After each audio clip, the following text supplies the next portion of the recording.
Buenas noches. Teorías keynesianas.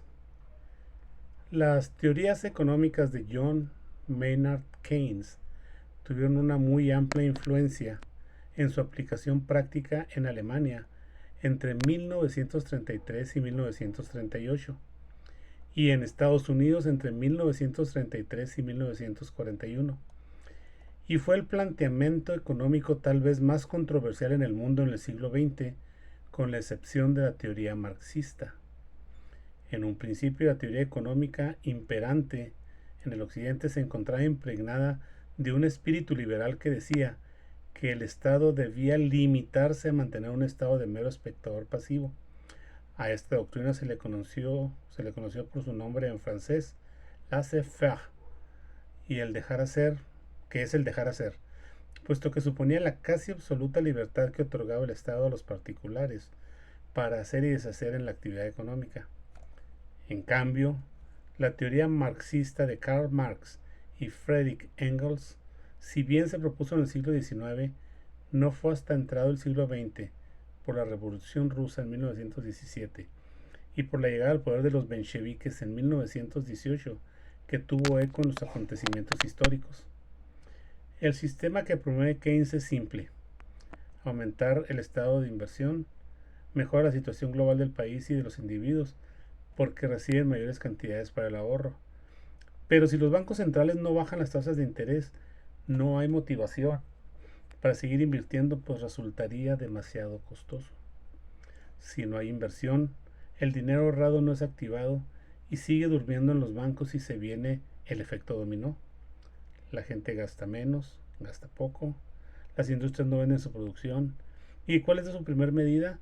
Despedir parte de su planta productiva para poder ser competitivos. En resumen, los bancos centrales deben bajar las tasas de interés para que a los privados les sea más tentador y rentable gastar su dinero en mayores inversiones y con ello disminuir el desempleo al necesitar mayor mano de obra. Así el gobierno complementa el esfuerzo privado para crear nuevas fuentes de trabajo, y de aquí se crea el término de socialismo de Estado, que es algo novedoso y difiere de lo expuesto por Marx.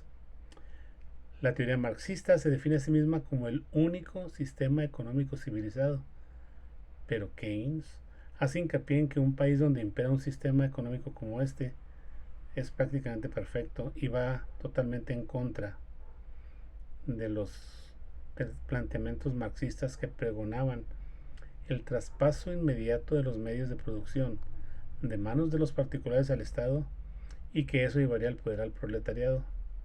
En consecuencia, el socialismo de Estado que propone Keynes dista mucho de los lineamientos marxistas.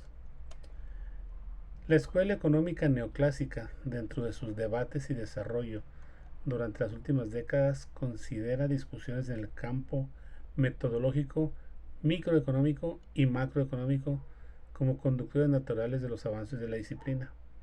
Empecemos por decir que en la actualidad la teoría neoclásica, como corriente ortodoxa de la economía, se ha convertido en la corriente de pensamiento dominante en todas las áreas de la ciencia económica.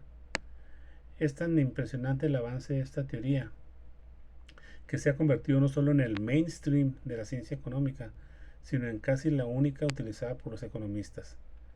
Sobre los trabajos de la ortodoxia económica, el primer gran programa de investigación de la economía es abordado por la microeconomía principalmente. La microeconomía es casi tan antigua como la ciencia económica y se divide en dos líneas. La primera es la tradicional y la segunda la moderna. Los trabajos sobre la microeconomía tradicional llegaron a un estancamiento particularmente en la década de 1970 y se define esta nueva teoría como el estudio del comportamiento de los individuos racionales en un mundo donde no hay libre acceso a la información, la economía de la información y la economía de la incertidumbre.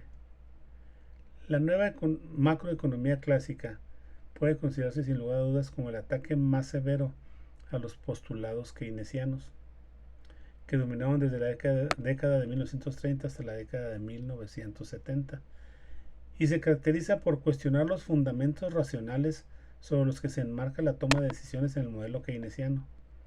la validez de la curva de Phillips, la efectividad de la política monetaria y fiscal y la explicación a los ciclos económicos.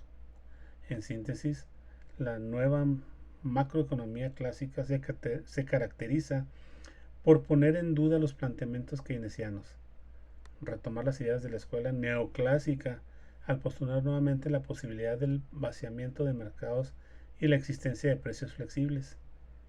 En conclusión, los avances de la teoría económica neoclásica en las últimas décadas es bastante relevante. Con relación a la microeconomía, ha aportado nuevos elementos de análisis como el estudio de la teoría del juego, de la información y la teoría de la incertidumbre. Finalmente, la macroeconomía da muestra de un avance igualmente valioso desde su surgimiento con la teoría keynesiana, y aunque ambas conocen diferencias teóricas e ideológicas que las separan, comparten el método y los instrumentos de análisis. Gracias.